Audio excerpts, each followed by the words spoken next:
धरा पे उतरे हुए भगवान।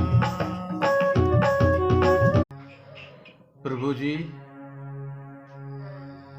जब आपने ग्राहक के घर पे सारी कंपनी भेज दी, दुकानें भेज दी, क्या चाहिए तुम्हें?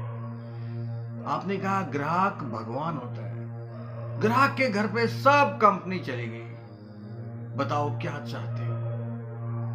कहां ग्राहक दुकानों पे जाता था, कहां दुकान वाले घर पे चले गए। और ग्राहक भगवान होता है, यानी भगवान के पास पूरी दुनिया आने लगी। उस ग्राहक को कोई समस्या होती है तो ग्राहक आदमी बन के अपनी समस्या डायरेक्ट बताता है, यानी कि बीच की दूरियां खत्म हो गई। प्रभु जी, इसका मतलब यह है कि आप खुद भेज रहे हैं अपनी शक्तियों को अपने भगत की तकलीफ दूर करने के लिए। आपकी शक्तियां आ चुकी हैं, आप भी यहीं कहीं हैं। इसका मतलब आपकी लीला चल रही है, आप धरा पे उतर चुके हैं।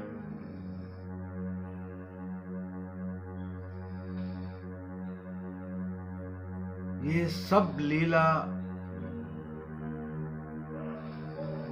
बता रही है कि कलयुग में सतयुग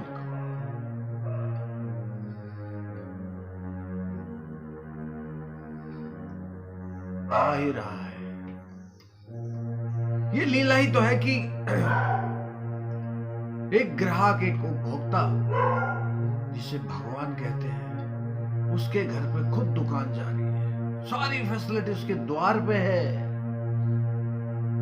उस उपभोक्ता को, उस ग्राहक को, उस व्यक्ति को, उस नागरिक को अगर कोई दुख है तो बड़ी से बड़ी ताकत के पास डायरेक्ट फोन कर सकता है, पोर्टल पे अपनी शिकायत दर्ज करा सकता है।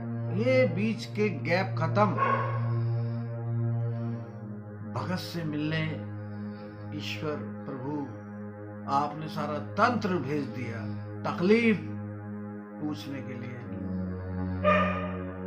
आपने सारी शक्तियां, आपने भगत और भगवान के बीच की दूरियां ऐसे मिटाई।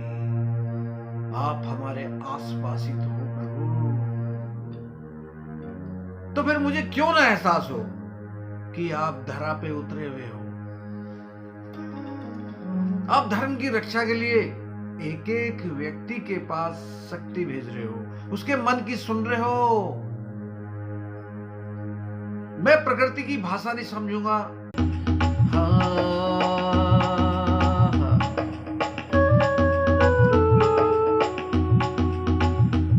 धरा पे उतरे हुए भगवान,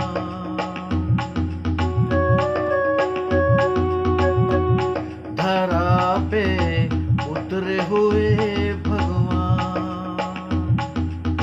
खोल दे अपने मन की आँखें,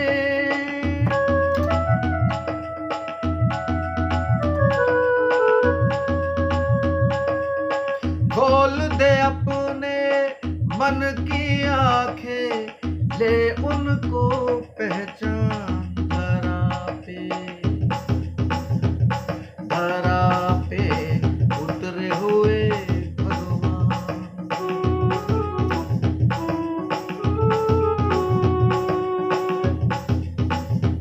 धरा पे उतरे हुए हैं भगवान।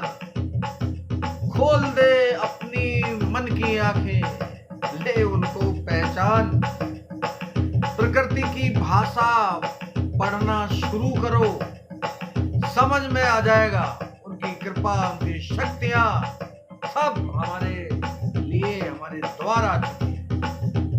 धरा पे उतरे हुए भगवान। खोल दे अपने मन की आंखें, ले उनको पहचान।